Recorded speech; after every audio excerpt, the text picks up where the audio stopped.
সরকারি চাকরিতে কোটা সংস্কারের দাবিতে দেশব্যাপী আন্দোলনরত শিক্ষার্থীদের ধৈর্য ধরার আহ্বান জানিয়েছেন attorney general Abu Mohammad M Amin Uddin. আজ সোমবার দুপুরে নিজ কার্যালয়ে সাংবাদিকদের কাছে এই আহ্বান জানান তিনি। অ্যাটর্নি জেনারেল বলেন, সরকারি চাকরিতে কোটার বিষয়টি সর্বোচ্চ আদালতে নিষ্পত্তি করা উচিত। হাইকোর্টের রায়ের বিরুদ্ধে এভাবে আন্দোলন করা তো জাপজুডিস। কারণ আমরা সরকারের থেকে কিন্তু এই ব্যাপারে কোনো কথা বলতে পারি না, কারণ হাইকোর্ট রায় দিলে সেটা হাইকোর্ট থেকেই আবার আসতে হবে। তিনি আরও বলেন, আদালতও আদেশ দিয়েছেন, সেই আদেশের বিরুদ্ধে সরকার আপিল বিভাগে গিয়েছে। এই মুহূর্তে এ ধরনের আদালতের প্রতি শিক্ষার্থীদের আন্দোলনটা আমি মনে করি উচিত না। তাদের বলবো যে বিষয়টা বিচারাধীন, সেটা রাজপথে না আনা, কারণ আদালত তো আছেই, বিচার হবে। সেই ক্ষেত্রে তাদের আমি একটু ধৈর্য ধরতে অনুরোধ করব। এম আমিন উদ্দিন বলেন, আমি জানি না তারা কেন আন্দোলন করেছেন। আমি মনে করি আন্দোলন না করাই ভালো।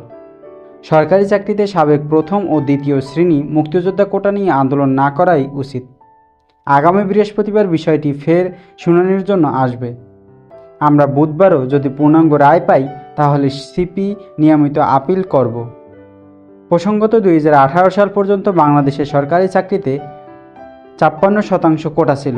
এর মধ্যে 30% মুক্তিযোদ্ধা, 10% নারী, অনগ্রসর জেলার বাসিন্দার জন্য 10%, ক্ষুদ্র জাতিগোষ্ঠীর মানুষের জন্য 5%, আর প্রতিবন্ধী ব্যক্তিদের জন্য 1% আসন সংরক্ষিত ছিল। ওই বছর ঢাকা বিশ্ববিদ্যালয় সহ দেশের বিভিন্ন শিক্ষা প্রতিষ্ঠানে কোটা সংস্কারের দাবিতে বড় বিক্ষোভ হয়।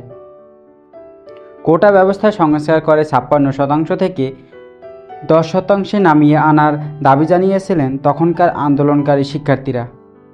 পরে সরকারি চাকরিতে প্রথম ও দ্বিতীয় শ্রেণীতে কোটা বাতিল করে পরিপত্র জারি করে জনপ্রশাসন মন্ত্রণালয়। 2021 সালে সেই পরিপত্রের মুক্তিযোদ্ধা কোটা বাতিলের অংশটিকে চ্যালেঞ্জ করে কয়েকজন মুক্তিযোদ্ধার সন্তান উচ্চ আদালতে একটি রিট আবেদন করেন। সেই রিটের রায় চলতি বছরের 5 জুন পরিপত্রের ওই অংশ ওই বই দিয়ে সূচনা করেন আদালত। এরপর 9 জুন হাইকোর্টের রায় স্থগিত চেয়ে আবেদন করে রাষ্ট্রপক্ষ। ওই দিন এই আবেদন শুনানির জন্য আপিল বিভাগে পাঠিয়ে দেন চেম্বার আদালত।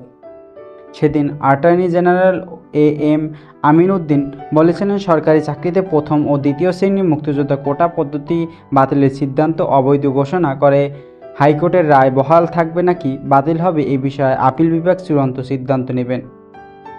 পরে গত 4 জুলাই প্রধান বিচারপতি ওবায়দুল হাসানের নেতৃত্বে 6 বিচারপতির আপিল বেঞ্চ মুক্তিযোদ্ধা কোটা বাতিলের সিদ্ধান্ত অবৈধ ঘোষণা করে হাইকোর্টের দেওয়া রায় আপাতত বহাল রাখার নির্দেশ দেন। এর প্রতিবাদে গত 1 সপ্তাহ ধরে আন্দোলন চালিয়ে যাচ্ছেন শিক্ষার্থীরা ও চাকরি প্রত্যাশীরা।